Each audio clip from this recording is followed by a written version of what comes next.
ನಮಸ್ತೆ. ಸರೋಜಾ ಶ್ರೀ ಶಿವಶಕ್ತಿ ಯೋಗ ಕೇಂದ್ರ, ಬಿನ್ನಿ ಲೇಔಟ್, ಅತ್ತಿಗುಪ್ಪೆ. ಪ್ರಾರ್ಥನಾ ಅವ್ರೀಗ ಟೋಸ್ ಮೇಲೆ ವಾಕ್ ಮಾಡ್ತಾರೆ. ಮಾಡಿ ಈ ಮಡಿಗಳನ್ನು ಸ್ಟ್ರೆಚ್ ಮಾಡ್ತಾ ಮಾಡಿ. ಪ್ರೆಗ್ನೆನ್ಸಿಯವ್ರು ಇದೆಲ್ಲ ಮಾಡ್ಕೊಳ್ಳಿ. ಏಜ್ ಆದವರು ಮತ್ತು ಮಂಡಿ ನೋವು ಇರುತ್ತಲ್ಲ ಅವರೂ ಈ ಥರ ಮಾಡ್ಕೊಳ್ಳಿ ಮನೆಯಲ್ಲಿ.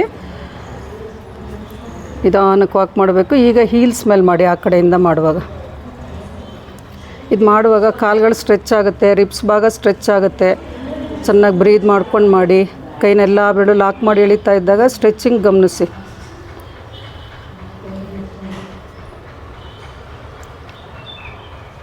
ರಿಲ್ಯಾಕ್ಸ್. ಈಗ ಕಂಬಿ ಹಿಡ್ಕೊಳ್ಳಿ. ಅಲ್ಲಿ ಫಾರ್ವರ್ಡ್ ಬೆಂಡ್ ಮಾಡಿ. ಯಾವುದೇ ಆಸನಗಳು ಮಾಡಾದ್ಮೇಲೆ ಪ್ರೆಗ್ನೆನ್ಸಿಯರಾಗಲಿ ಬೇರೆಯವರಾಗಲಿ ಈ ಥರ ಸ್ಟ್ರೆಚಿಂಗ್ ಮಾಡಬೇಕು. ಕಂಬಿ, ಗೋಡೆ ಯಾವುದಾದ್ರೂ ಹಿಡ್ಕೊಂಡು. ಆಗ ಬೆನ್ನಿನ ಭಾಗನೂ ಚೆನ್ನಾಗಿ ಸ್ಟ್ರೆಚ್ ಆಗುತ್ತೆ, ರಿಲ್ಯಾಕ್ಸ್ ಆಗುತ್ತೆ. ನಿಧಾನ ಮೇಲಕ್ಕೆ ಬನ್ನಿ. ಮತ್ತೊಂದು ಸಲ ಮಾಡಿ. ಸ್ಟ್ರೆಚ್ ಮಾಡ್ಕೊಳ್ಳಿ ಚೆನ್ನಾಗಿ. ಕೈ ಬೇಕಾದ್ರೆ ಟರ್ನ್ ಮಾಡಿಕೊಂಡು ಮಾಡ್ಬೋದು. ಕೈ ಟರ್ನ್ ಮಾಡ್ಕೊಂಡಾಗ ಬೇರೆ ರೀತಿ ಸ್ಟ್ರೆಚಿಂಗ್ ಸಿಗುತ್ತೆ. ಕೈ ಟರ್ನ್ ಮಾಡ್ಕೊಳ್ಳಿ. ಹಾಗೆ ಮನೆಯಲ್ಲಿ ಕಿಟಕಿ ಕಂಬಿಗಳು ಇರುತ್ತಲ್ಲ, ಕಿಟಕಿ ಕಂಬಿ ಹಿಡ್ಕೊಳ್ಳಿ ಅಥವಾ ಕಟ್ಟೆ ಹಿಡ್ಕೊಳ್ಳಿ. ಯಾವ್ದು ಇರುತ್ತೋ ಮನೆಯಲ್ಲಿ ಅದನ್ನು ಯೂಸ್ ಮಾಡ್ಕೊಳ್ಳಿ. ಬೆನ್ನವೆಲ್ಲ ಕಡಿಮೆ ಆಗುತ್ತೆ ಇದು ಮಾಡೋದ್ರಿಂದ. ರಿಲ್ಯಾಕ್ಸ್.